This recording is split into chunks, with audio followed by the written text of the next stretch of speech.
不会的聖經嘅話語。Now we're going to have the son and Jimmy come and share with me.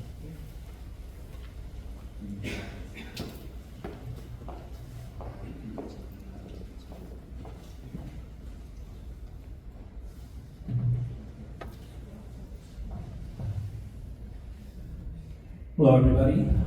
Thank you for coming today to celebrate my mother. And for those of you that don't know me, my name is Jennie, and I'm Jennie's oldest son. And I wanted to take a few minutes to talk about some memories I have with my mother. Also talk about how she influenced me and shaped me to be the person that you see before you. So to start, I would say my mom, she was a go-getter. She was very dynamic. She was willing to take risks, and she always had a lot of ideas. So I remember when I was in high school, or maybe it was early college, she would come to me and say, "Hey Jim, I have an idea. Why don't you take some classes and training so that you can be a mechanic to fix industrial washing machines?" Right? And you can also fix industrial dryers. And what we'll do is we'll open up a laundromat together. And, that would be a good little side business. And I was, at the time working on my degree. And I, thought about it and I said, "Mom, thanks, but, I think I'll pass." Months later, she would come back to me again. "Hey, Jim, I have another idea. Why don't we both get trained and certified to be notaries, and it would be a great, side business that we can do." Again, I thought about it, and I said, "Thanks, Mom, but I think I'll pass." So, even though I had said no to her, and many others have said no to her, I think her spirit and her drive were undeniable. And as others have mentioned today, she did a lot. She had her hand in a lot. There was mentioned that she sold flowers, baskets. They had a floral business in Manhattan Beach. They had a Mongolian restaurant. We had a sandwich shop in the Delamo Mall. So you name it, Mom and Dad did. So I'm not going to say that my drive was as strong as my mom. I think I'm going to give my mom the win on that one. But she did influence me, and I think a little bit of that drive may have rubbed off on me too.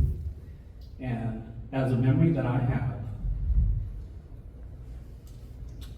I recall that I was in kindergarten or first grade, and I don't know why, but she was there. And the school was serving lemonade. So you can imagine, cups of lemonade put on the table, first graders, right? So everyone was rushing to the table to grab their lemonade. I wanted one too.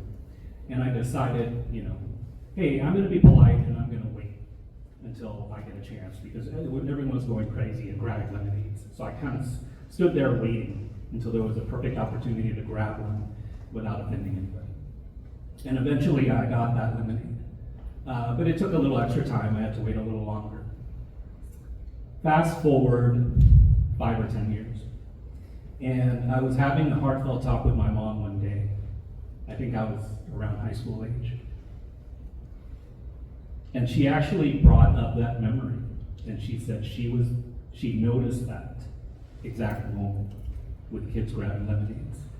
And she told me that what she saw was her son was missing out on things.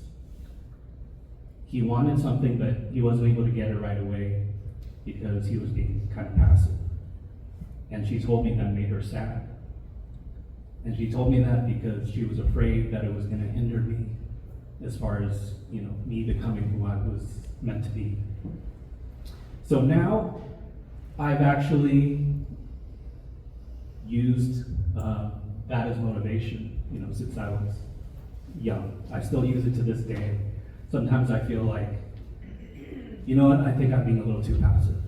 And I think back to that moment. And what encourages me is don't make mom sad. We want to make mom happy. So I, to this day, still use that as a motivation when I think I need a kick in the butt. So, with that, I just wanted to close by addressing my mom and my dad. So, Dad, I know that these last 2 weeks have been very difficult, but I want you to know that you are not alone.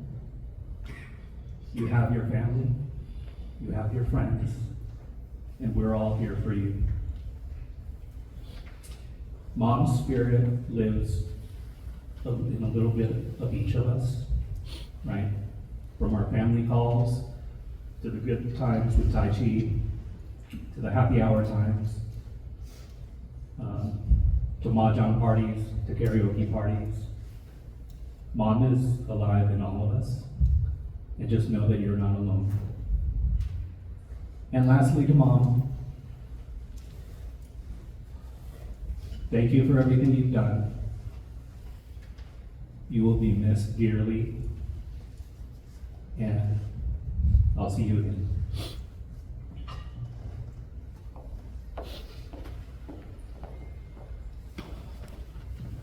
Thank you， Jennie，佢多謝佢本親嘅愛關。